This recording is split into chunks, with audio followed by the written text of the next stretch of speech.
welcome back everybody to LSC 700. It's my great pleasure today to introduce Ágnes Horvát from Northwestern, the School of Communication, who has both an absolutely fascinating research program and educational background coming from, and I actually didn't, for some reason, Ágnes, I didn't know about your photography undergrad, which I saw when I looked at it today. For some reason, we hadn't never talked about this before. But and then also a degree in physics from Heidelberg, and then came, I'm assuming after that, came over here to the U.S. if I get the chronology right. And we actually had the opportunity to meet at Northwestern at some point when I gave a talk down there. And I remember being completely exhausted at the end of the day. And then we spoke German. And then the really depressing part, your German as a non-native speaker is better than my German as a native speaker.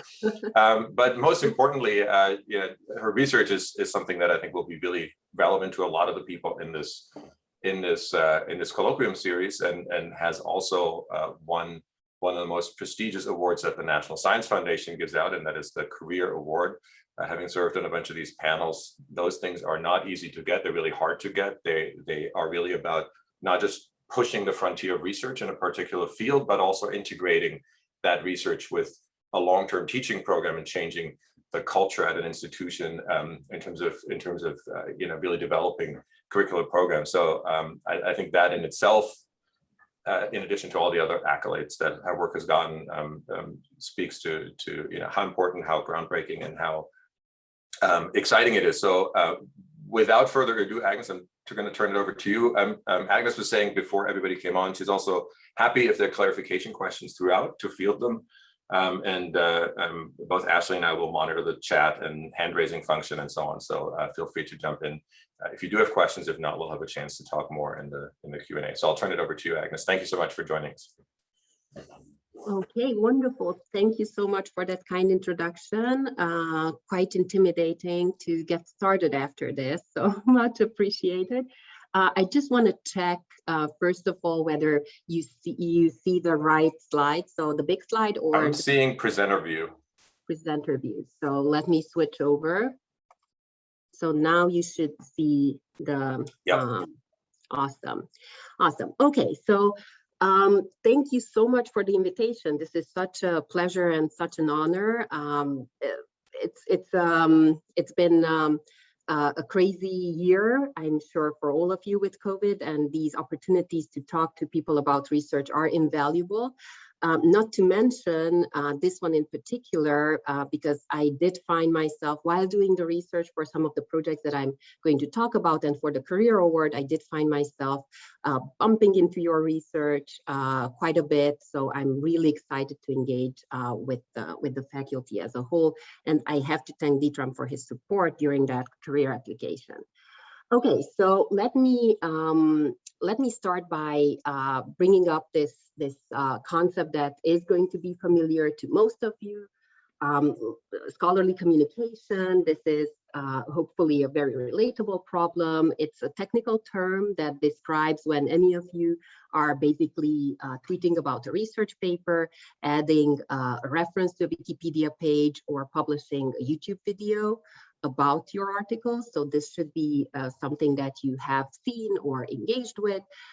Scholarly communication has changed quite a bit in the past decades. Most recently, it moved online and it uses platforms with a social component, which is important because that enables network-based large-scale spreading. And we'll talk about why that is important in the context of the project that I'm going to share with you. But just to establish some context here, I'm going to mention that this study is motivated by two observations, which have actually been very clearly set out in a paper published by your very own Dominique Brossard in 2013, so almost 10 years ago. And the trend has only increased and made this problem even more interesting and important. So the first observation, and I'm sure this does not come as a surprise, is that 75 to 80% of researchers use some type of social media for the dissemination or promotion of their work. Now, complementary to this, we have increasing numbers suggesting that the internet has become the most widely used source of science information for the lay public in the US. So these two going hand in hand make the problem quite relevant for us to study. Just to give you one additional piece of context here, the rise of social media use by scientists and also by lay audiences is happening when there is, on the one hand, a growing distrust with the academic enterprise. COVID might have changed this to some extent. And again, I know that some of you have investigated this. So it's unclear how grim the situation is on the distrust front, but for sure this is something that academics need to engage with. Science journalism is under-resourced, so this is a process that has happened gradually, and I think based on the latest numbers, maybe 3% of the journalists get some science education during their undergrads, which makes their task very difficult when they have to report on science. I don't know whether you know about their practices. They oftentimes go on archive and report on research that is novel, but has also not been tested by peer review. So this is a big burden for them, and part of the work that I plan down the line is to assist them with some tools and some filtering mechanisms. Okay, scientific literacy is low across the globe. This is also something that we see from Europe, from the US, from Asia, so not a unique phenomenon and something that we certainly should be working on improving. And then in this mix, most recently, there's a global pandemic, and I'm sure you've heard about this way too much. I know that you've been working on the science communication issues related to the global pandemic, so I'm not going to spend too much time on that, but I'm going to try and elucidate a little bit what do I bring to this problem. So this is, I'm going to assume a problem, science communication, scholarly communication, a problem that you are all very familiar with. Some of you have worked far more and far longer, far thoroughly than I have, but what's the novelty in the approach and in the perspective that I'm bringing to this problem? So for sure, less than canonical trajectory. I was trained as a physicist, and there's a great deal of skepticism in that community with respect to the notion of the wisdom of crowds. And this is a fundamental notion that will underpin everything that we say about using social media, for instance, certain platforms to improve science communication. So the wisdom of crowds, this concept is quite foundational here. And physicists and computer scientists to some extent will share a lot of skepticism with this. And you hear many things for why this is not a good idea. One of them is the bad ratio between noise and signal. So we know that there's a lot of information, a lot of potentially distracting, not too useful information on social media. So when one wants to amplify the signal, then there are various issues. I don't know, I heard that students might be coming from across the campus. So I'd like to talk here about stochastic resonance, if that rings a bell. So if you have a very, very low signal that you want to amplify and you cannot detect that signal until a certain threshold, then sometimes a strategy might be to put random noise on it. And that elevates potentially, in some cases, the signal above the threshold. Now, this might be a strategy, but it's quite unpredictable, so it's not the preferred approach. So there's a lot of skepticism around that. There are some theoretical models. I don't know how many of you will be familiar with the de Groot model. That's quite established and fairly old now, but it's in the current literature as well. So that says that when you have a group, a crowd, then if everyone has equal voices, equal influence, then you will converge, the opinion of the group will converge on the average. But if there is a more influential individual, then the shared opinion will converge on the most influential person's opinion, which is again not necessarily desired because we have very limited ways to engineer the networks that are behind the social media platforms. So there's this notion, at least in some of the communities that have trained me, that this is there's going to be limited value in this. Now, if someone knows me, then they know that this is kind of the invitation for me to let me show you that this can be done. So I spent quite some time thinking about how am I going to show people that there is some value here. So my research is going to be, of course, very aware of the skepticism, and it's going to try to go against it to better, with the aim of better describing and modeling the expressed opinions on some of these platforms, and to identify the conditions under which there's some valuable information, and we can harness the wisdom of crowds. We can get at that signal, which in many cases indeed is going to be a needle in the haystack. But my research agenda is trying to come up with the tools, with the computational frameworks that will enable us to get at those needles. And key to this endeavor is, in my opinion, a bird's eye view. So a lot of these projects will require to have an empirical approach at the big data scale. However you define that, I'm going to show you how I managed to put that in here. But that approach will also be informed by network concepts. And I cannot emphasize enough the importance of making sure that we incorporate into the modeling some of the underlying network structures. I do think that a lot of the research that has found limitations to the wisdom of crowds has not sufficiently taken into account some of the networks that are underlying it. Okay, and finally, so I'm a recovering physicist, and currently probably the most appropriate title is the computational communication scholar. That's still being shaped. But what I argue here is that this perspective, the network perspective, the large-scale empirical perspective, is essential for communication research because it recognizes, on the one hand, that there's a huge opportunity here. So technological developments have put par excellence communication problems at the forefront of something that I consider scientific inquiry. And that's super exciting for me. So my research agenda is using the tools of network science, machine learning to tackle some of the open questions that are going to be related to the puzzles around the wisdom of crowds on online platforms. So this is the big picture view, and it has led me to one key question that I asked in the career award and in most of my recent projects.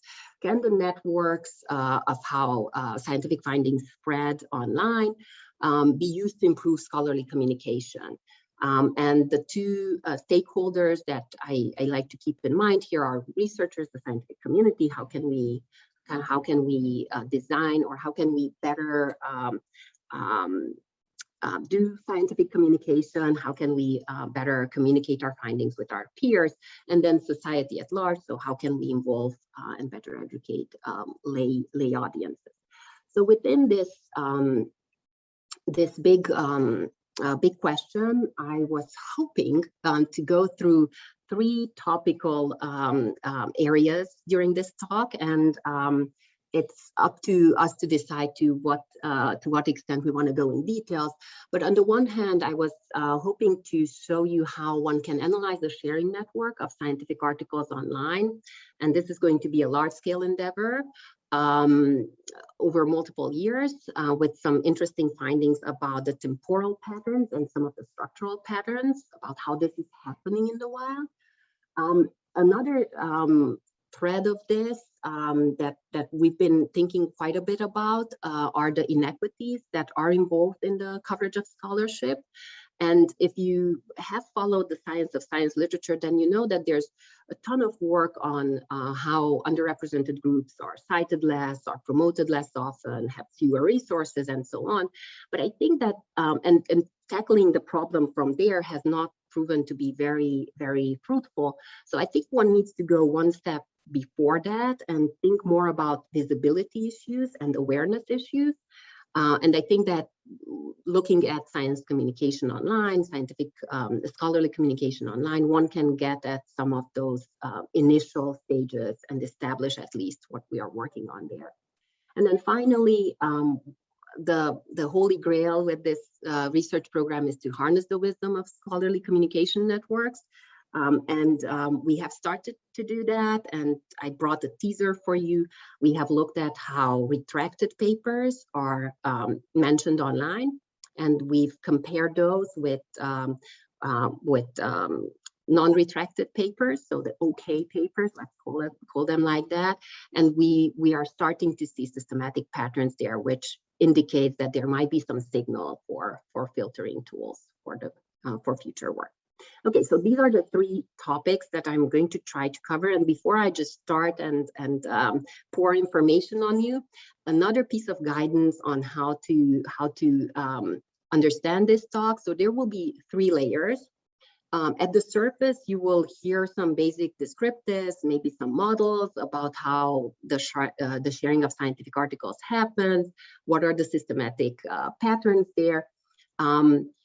And this will happen at the scale that that is quite unique, so that's good. But if that's not something that you are super excited about, then I made sure to sprinkle on top of that some findings that might help you think about your own promotional efforts. I completely identify with that, so that's something that I have to improve. So I tried to make sure that the best advice makes it through the slides. And then the third layer on top of this, I will introduce some adapted network methods for cross-platform diffusion. Why is that important? If you are familiar with network literature, there has been a ton of work on diffusion of information on networks, but most of that work, for understandable reasons, mostly technical reasons, is pertaining to one platform at a time. So I sometimes call this Twitterology, and I have studies on Twitter, so that's good, but it's not the full picture. So if we wanted to understand science communication, even if we wanted to understand just online science communication, we would need to look at other platforms as well.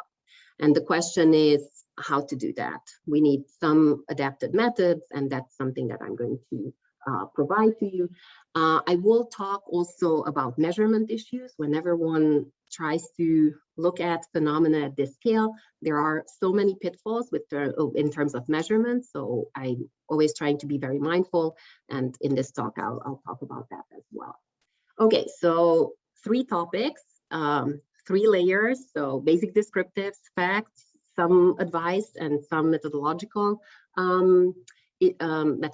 information. That's my plan for today. And again, feel free to interrupt me. I sometimes talk way faster than I should, so just let me know if I lost you, and I'm more than happy to respond.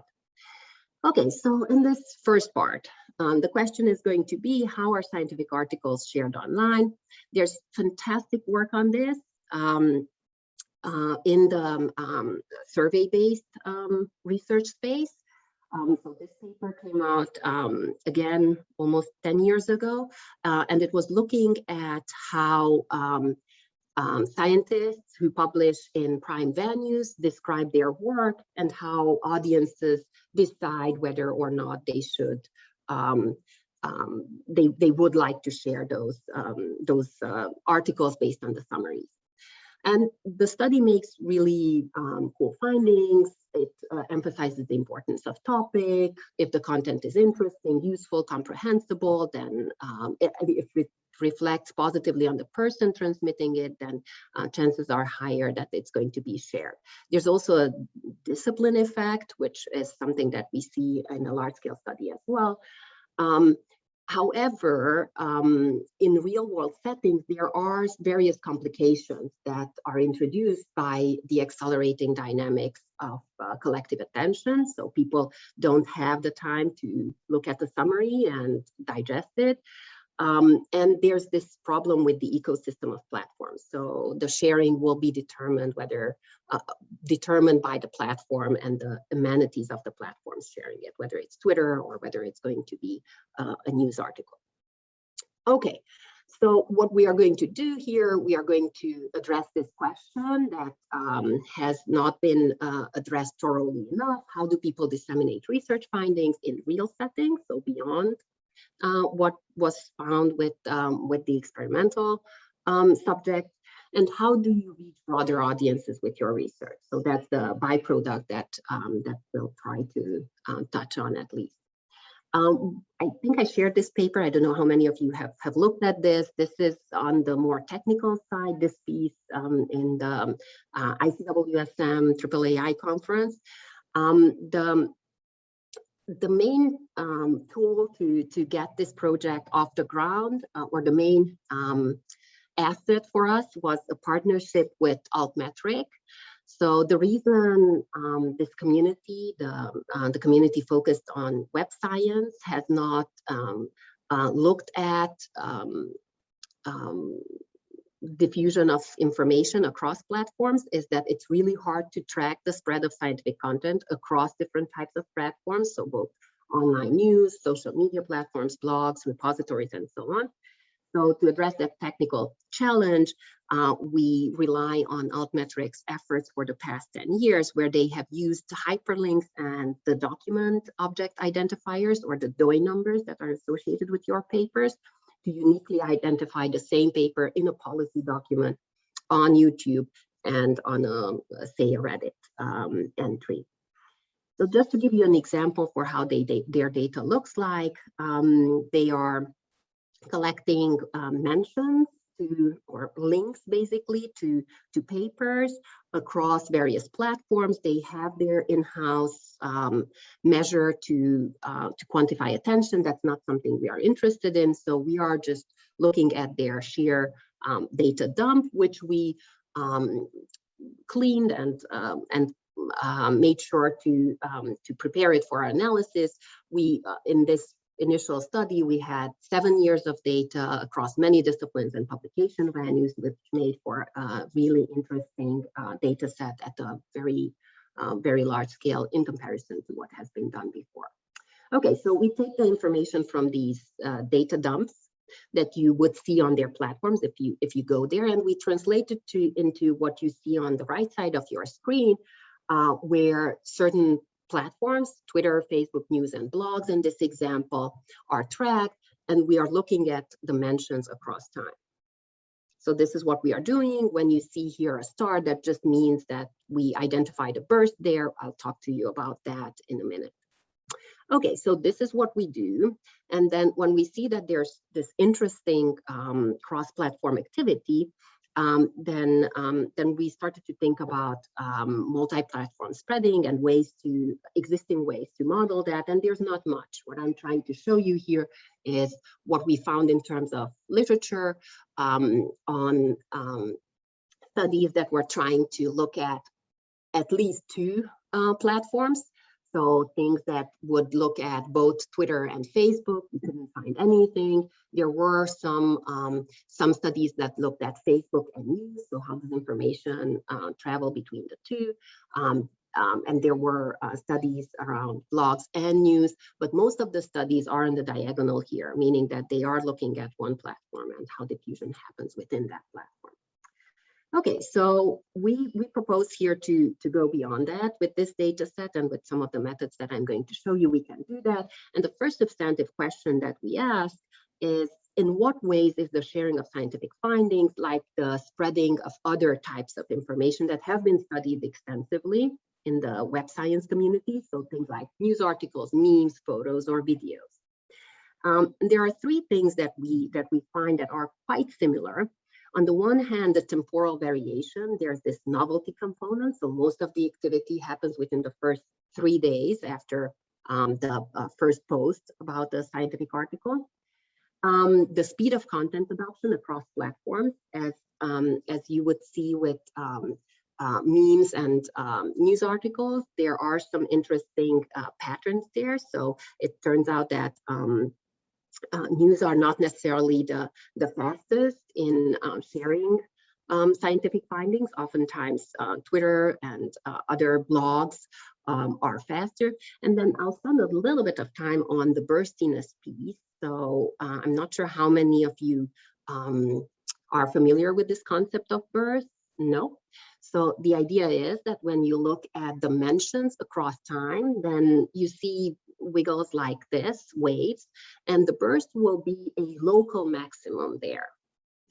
I'll leave the details of the definition, but this means that at that time point, basically you had more mentions than in the direct neighborhood of that temporal neighborhood of that time point. Okay, so bursts are spikes in mentions, very, as the slide says, much more concisely. The good thing about the burst detection with respect to advice and tips and tricks is that it turns out that bursts recur. So they are, of course, smaller. So the number of mentions for subsequent bursts are smaller. So there are fewer of them. And these happen after longer times, but this is not something that would be unheard of. So what this translates to what this means to the very hopeful of us is that even if your article didn't get a ton of mention right after you posted it for the first time, there might be some hope that later on it still gets picked up and it still gets talked about. Okay, so these were the first few things about the ways in which science is actually on the temporal aggregate scale being shared, much like any other content that people have looked at. Now, to move away from this aggregate descriptive level and to get at the characteristics of sharing scientific articles per se, we went one step further and inferred the sharing network. Now, I'll talk a little bit about what the sharing network is exactly. And to do that, I'll try and use some visuals. So there is an unobserved sharing network, right? You share your article with all your 3 contacts. Maybe one of them decides to share that further. So there is this network where the information about your paper is diffusing in this unobserved network. What we observe are the mentions that you've seen on previous slides. So who posted what, when, and on what platform. So these spiky time series or trajectories are the things that we observe. Now, the underlying question is who posted as a reaction to whose post? So who influenced each other in sharing a particular article? And to establish that, we need to infer that network. So what we have are only the time series of posts or mentions. And what we'd like to get at is the sharing network so that we get a better sense for how information is passed on from one person to the other. Now, this is a tricky question. You would think, okay, so, well, to know this, we would need to ask a bunch of people. That's not feasible, obviously. So what we are going to do is to look for an efficient algorithm and do this computationally. This also means that we will have some basic heuristics that are wrong, but that are still useful. And we are just going to make sure that through tests, we evaluate this basic heuristic. So the very simple heuristic behind this is that if we see in the visual here, I'm showing you multiple papers. The C1, C2, C are multiple instances of papers or content being shared. And the little humps there are the times when a certain user A shared content and versus a certain user B shared content. So the heuristic will be that the more often user A posted shortly before user B, the more likely that there is a link between A and B. This seems like a ridiculously simple heuristic. We are going to play around with it. It's necessary in this context so that we can do this at scale. Just to give you a sense, we are talking about hundreds of thousands of users. But with this basic heuristic, we can go from the time series across various platforms to get at who posted as a reaction to whose post. So what I'm showing you here, colors denote the different platforms. The dashed black lines are the unobserved, the actual diffusion or sharing network, and then the red lines are the inferred, represent the inferred sharing network, because for those, instances we saw a trace in terms of actual mentions. Okay, so I talked a bit about the need for evaluation. So we have here a ridiculously simple heuristic. Whoever posts systematically after another person close in time, they are likely to have an edge. So how are we going to test this? And across the entire data set that we looked at, we observed that there are actually two platforms that provide meaningful information on relationships that we could get. One of them are retweets on Twitter, and the other one were posts on Facebook. So if we saw that on these actual social networks, people were connected, then we took that as a ground truth network, as an indication that these two people are likely to influence each other, not necessarily in a particular context, but overall. So this was our baseline. We also compared the network with random naive baselines. So whoever posted after another person was based on this naive approach, influenced by them. And when we did this comparison, then we saw that both on the Twitter and the Facebook networks, the random and naive baselines were doing very poorly in reconstructing the actual social networks, and our algorithm, which is called NetInf, was doing much better. To make sure that you read these numbers correctly, the F1 score is a measure that goes from 0 worst to 1 best. So you'll see that there's still a lot of room for improvement for us. But the method itself is certainly better than the naive baselines. And there are issues with the networks that we could get from Twitter and Facebook. Those are not going to be the exact influence networks either. Okay, so just a note on measurement here. So when we are devising a method like this to infer, say, influence networks, sharing networks, one question that I always like to ask, is the method too simple, or conversely, is it too complex? And we saw that if we were to use some very basic heuristics that didn't take time into consideration, then those were too simple. So time was a key component that got us quite a bit of improvement over the random baselines. Now, would we get an improvement on the current accuracy if we would extend this algorithm to take into consideration the content of the mentions and the hyperlinks? And we did that at scale, and we got an improvement of between 1% and 2%. And we decided that this approach was unnecessarily complex. It was not getting us closer to the objective measure. Okay, so with that in mind, let's look, with the caveats of this inference method in mind, let's look at what we can do, how we can use the inferred network to answer some interesting questions about, in particular, how science is being shared online. And we asked questions about who the main spreaders were in this network, what platforms they were using. We asked questions about the propagation rates between platforms, and all those are super interesting. But in the interest of time, I'm just going to talk about one result here, and that's related to how the structural virality of propagation trees varies by the platform sharing the article first. Now, there are some unknown words in this sentence, so let's talk a little bit about structural virality. What is that and why that matters? So structural virality has been introduced in the management science literature by people who have looked at viral marketing. And this is a fairly simple measure adopted from chemistry. It's quantified by the Wiener index, and it's trying to place a sharing pattern between the two extremes, where one extreme is the pure broadcast. So there's one TV show, everyone is looking at that.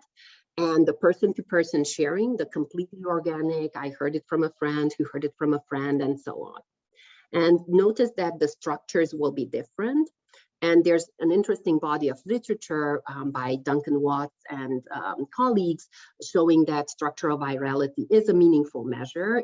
It is somewhere between the two, and it's going to indicate how far a piece of content is going to spread in the network. And just to do some demystification, the measure is very simple. It's actually averaging the pairwise distances between any two nodes in the sharing network. So the further they are, the more intricate the structure, the more, I'm going to have a visual soon, the more likely that the content has reached more people. There are some simpler ways to do this. You could ask how many people did the message reach? Like that's a very, very simple measure, but that does not predict how many it's going to reach in the next step. So the structural virality component is a meaningful piece of this. We can talk more about that, but the finding itself here and the interesting bit for those of you who are interested in improving scholarly communication. So when we look at the structural virality across platforms, I'm showing you here just 7 platforms, then we see that things that started out in news have the highest expected structural virality. So they have the highest average structural virality when looked across, when investigated across years. Okay, so do we see that? Sorry, it's so hard to read a Zoom room. But okay, so I'll just move on, and please do let me know if there are any questions here. Okay, so this is the first thing that we found with respect to structural virality. The next thing that we asked, okay, so news are good. If you start out with a press release, you have increased your chances. Now, what else might help? And what we did here was to compare organizations with individuals. So what happens if your article is being shared by organizations versus individuals? And we see across the entire sample that organizations have a higher structural virality. So the information reaches more people if organizations are involved. And here I'm showing you the networks corresponding to the different values of the different values of Wiener index to hopefully build that intuition for what that means that a network has a higher structural virality. Okay, so organizations tend to produce more structurally viral cascades than individuals. And we saw that the news, even on social media where we would think that this is a new platform, there are very few intermediaries, there are very few gatekeepers, the news still have that role that they can amplify things quite a bit. Okay, so let's move on to the second part. And I'm looking at the clock. How about we don't move on to the second part? I'll leave that as a teaser for a hopefully next invitation, the second and the third part. And I'll take questions. And by all means, those questions can be about the things that we find when we look at gender-based inequities in dissemination. I'll just summarize that piece in a minute. So I'll say that what we find is that when we look at, so there are systematic differences between the frequency of shares for female scholars, male scholars work in favor of male scholars work. We model the dissemination probability, and we find that we can model this for men much better. So the accuracy of our models is way higher. The factors that we take into consideration are gender type formation, social capital, and also scientific impact to begin with. But these are the things that are considered to be the most important measures in the offline world as well. So what we see is that the offline world is to some extent reproduced online. And that's interesting, and we believe the encouraging piece here is that the population of female scholars who are active on social media are less correlated with the ones who have a high H index and high scientific impact offline. So it does seem like there's a new population getting some visibility there, but we have a very hard time predicting what makes a female scholar successful in the online space. So that much about that. And then I'll take questions because I just want to make sure that we can engage. That's better than just me talking for the entire time.